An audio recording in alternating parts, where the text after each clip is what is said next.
Okay, everybody, this is your review for your quiz tomorrow. I'm going to start with performing a percent composition problem here.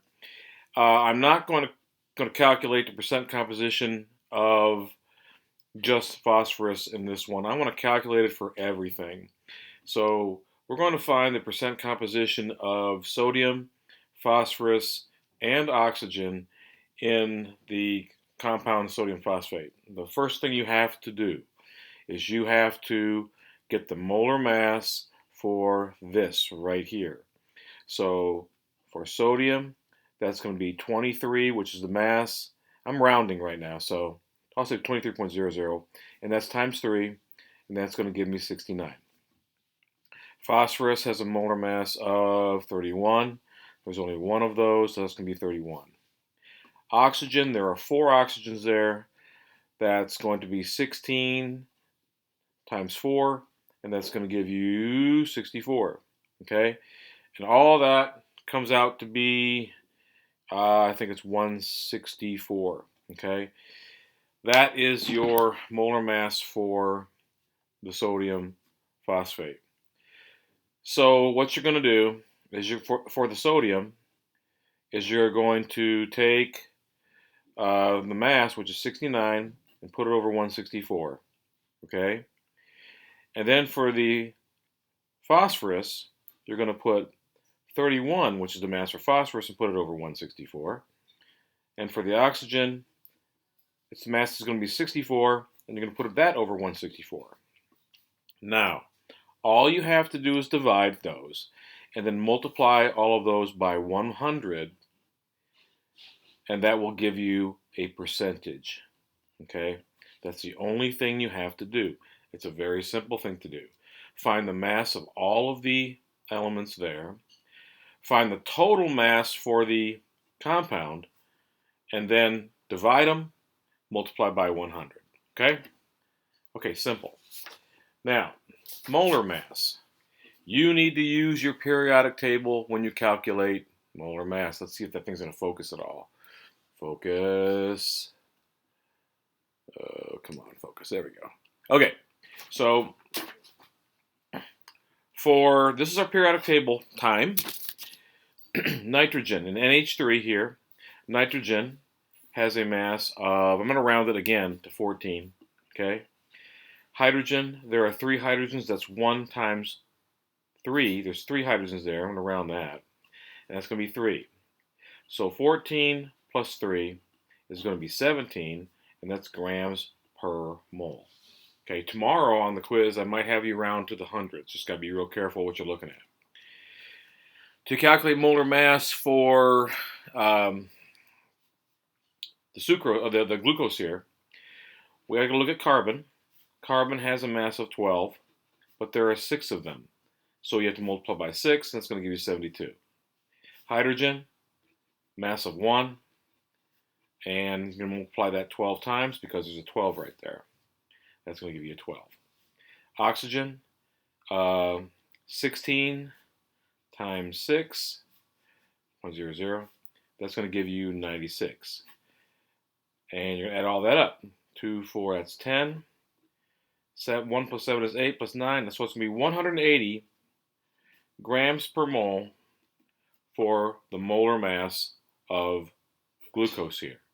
Okay, you take each element and multiply by its molar mass. Okay, a 2-step problem.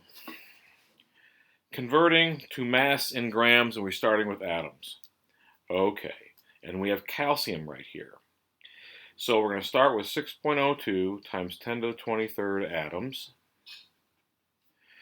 And the first thing that you're going to do, if you look at your conversion table, you're going from atoms to mass. So we have to start here, because atoms is over here, and we're going to go this way to get to the mole. Everything has to go through the mole before we get to mass. So we have to do this on the way over. So 1 mole on top, 6.02 times 10 to the 23rd on the bottom, and then we're going to have 1 mole over here, and the mass of calcium, which if you look at your periodic table, is going to be 40 grams, okay? And so, my computer just decided to try to shut off. And, okay, let's see if that works. Okay, we're back at it.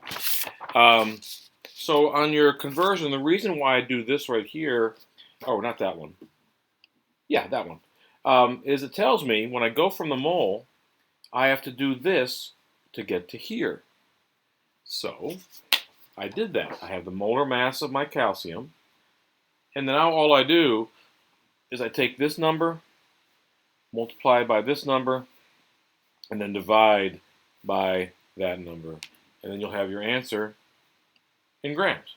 Okay, that's a two-step problem. We have a couple of those on your quiz tomorrow. We have a couple one-step problems also. We're trying to convert the number of moles to the number of atoms over here. So we start with our number of moles of lithium, okay?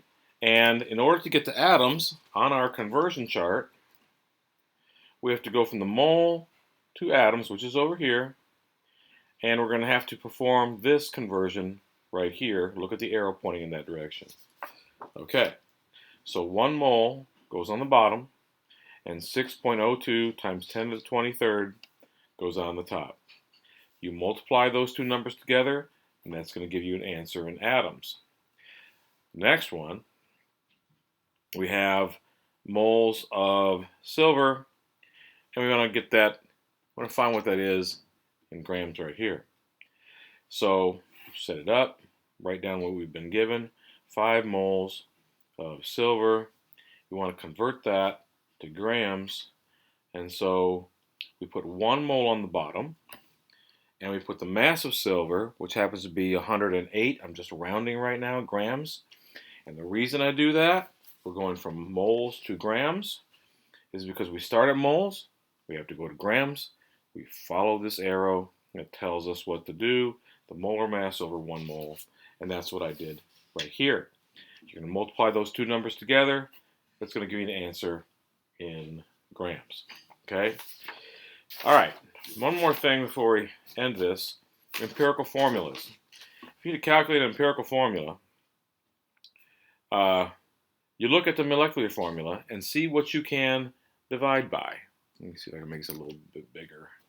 Okay, you want to make this a reduced form. All the subscripts have to be reduced as far as they can go for an empirical formula. So everything right here in this problem, if you look at it, can be divided by 6. The 6 can be divided by 6, the 12 can be divided by 6, and this other 6 can be divided by 6. And if we do that, 6 divided by 6 is 1, so we're going to put a C there, okay? 12 divided by 6 is going to be a 2. 6 divided by 6 is going to be another 1. So there's an empirical formula right there. The empirical formula for S2Br6, if you look at that, you can see that both of those numbers have a number in common. They have the number 2 in common, so you can divide both numbers by 2. 2 divided by 2 will be 1, so we put it on an S. 6 divided by 2 will be 3, so we can put a 3.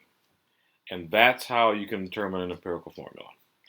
And that's pretty much all you need to know for tomorrow's quiz. Good luck.